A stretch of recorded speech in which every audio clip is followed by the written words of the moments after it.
प्यारे बच्चों, आज हम कक्षा 10वीं के अंतर्गत पाठ 2, जिनका नाम है राम लक्ष्मण परशुराम संवाद, इनके अंतर्गत आज हम अध्ययन जो कर रहे हैं ये पुनरावृत्ति है। और पुनरावृत्ति के अंतर्गत आप सभी को महत्वपूर्ण और परीक्षा उपयोगी प्रश्न उत्तर लिखवाया जाएगा। तो देखते हैं कि किस प्रकार से जनक नंदिनी सीता जी के लिए महाराज जनक ने अपने राज दरबार में किस प्रकार से यह धनुष यज्ञ का आयोजन किया हुआ है। और इस धनुष यज्ञ में परमात्मा श्री रामचंद्र जी लखन लाल जी के सहित उपस्थित हैं। और धनुष यज्ञ में जब श्री रामचंद्र जी के द्वारा धनुष तोड़ दिया गया तो उनके आवाज़ को सुन करके वहाँ पर विश्वामित्र मुनि पहुँच जाते हैं। और पहुँच करके वह कहते हैं कि ऐसा कौन है जो मेरा इस गुरु के धनुष को तोड़ सके। तो उनको सुनने के बाद श्री रामचंद्र जी कहते हैं कि हे नाथ, आपके इस धनुष यज्ञ में उपस्थित कोई आपका सेवक ही होगा जो इस धनुष को तोड़ने में सफल हुए हैं। और कहते हैं कि नाथ शंभु धनु भंज निहारा, कोई ही क्यों एक दास तुम्हारा, अर्थात कोई आपका दास ही होगा। इतना सुनकर के परशुराम जी क्रोधित हो जाते हैं। क्रोधित होकर के कहते हैं कि आये सो कहा कहिए किन मोहि, सुनी रिसाई बोले मुनि कोही। कि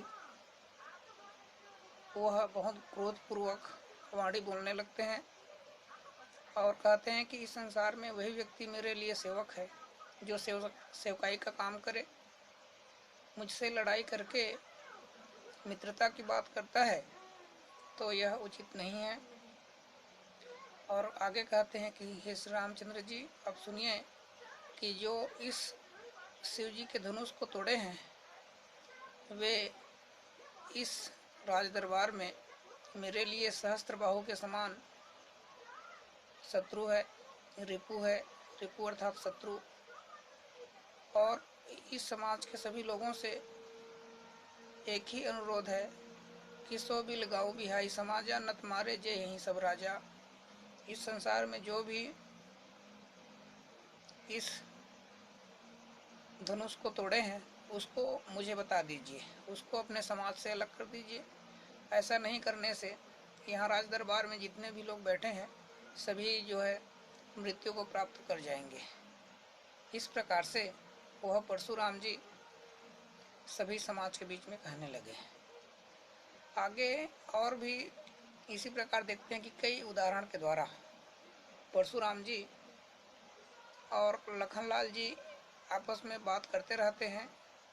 एक दूसरे के प्रति वो लोग क्रोधपूर्वक वाणी का उच्चारण करते रहते हैं। और वहाँ पर सभा समाज में सभी लोग उनको समझाते हैं। कई बार ऐसा भी अवसर होता है कि परशुराम जी वह लखनलाल जी को मारने के लिए उद्यत हो जाते हैं और अंत में पता चलता है कि यह जो सामने खड़े हुए हैं वह श्री रामचंद्र जी है। तब उनका क्रोध जो है शांत हो जाता है। इसी प्रकार से ये पूरा पाठ का उल्लेख हम कवि गोस्वामी तुलसीदास जी के द्वारा अध्ययन करेंगे। तो आज के लिए आप सभी को पुनरावृत्ति के अंतर्गत महत्वपूर्ण प्रश्न दिया जाएगा, अतः आप सभी उसको ध्यानपूर्वक देखेंगे और लिखेंगे प्रश्न को। प्रश्न क्रमांक 1 है, श्री राम के अनुसार शिव जी के धनुष को तोड़ने वाला कौन है। प्रश्न को पुनः समझ जाएंगे। कि श्री रामचंद्र जी ने धनुष को तोड़ने के लिए परशुराम जी के सामने किस व्यक्ति को बताया, अर्थात कैसा व्यक्ति परशुराम जी के सामने इस शिव जी के धनुष को तोड़े होंगे। जिनको आवाज़ सुने हैं परशुराम जी, वह धनुष को तोड़ने वाला कौन है, ऐसा श्री रामचंद्र जी बता रहे हैं। प्रश्न क्रमांक 2 है, परशुराम ने किसके लिए क्रोध किया, अर्थात जो परशुराम है वह जो क्रोधित हुए थे राज दरबार में, वह किसके लिए था। इसी प्रकार प्रश्न क्रमांक 3 है, धनुष को तोड़ने में राम का दोष नहीं, इस प्रकार की जो बात है लक्ष्मण ने ऐसा क्यों कहा। ये लक्ष्मण ने कहा है कि धनुष तो टूट गया, उसमें श्री रामचंद्र जी का कोई दोष नहीं है, तो ऐसा क्यों कहा, ये एक प्रश्न है। प्रश्न क्रमांक 4 है, परशुराम के कोई 2 विशेषताओं का उदाहरण सहित उल्लेख कीजिए। उसी प्रकार प्रश्न क्रमांक 5 है, कवि के अनुसार वीर योद्धा की क्या विशेषता है।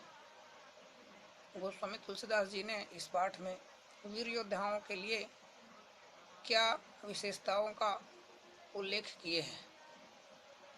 तो आप सभी के लिए इस प्रश्न को एक बार पुनः बताया जा रहा है कि श्री रामचंद्र जी के अनुसार शिव जी के धनुष को तोड़ने वाला कौन है। प्रश्न क्रमांक 2, परशुराम ने किसके लिए क्रोध किया।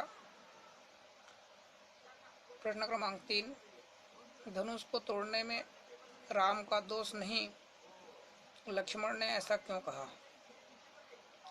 प्रश्न क्रमांक 4, परशुराम के कोई 2 विशेषताओं का सोदाहरण उल्लेख कीजिए।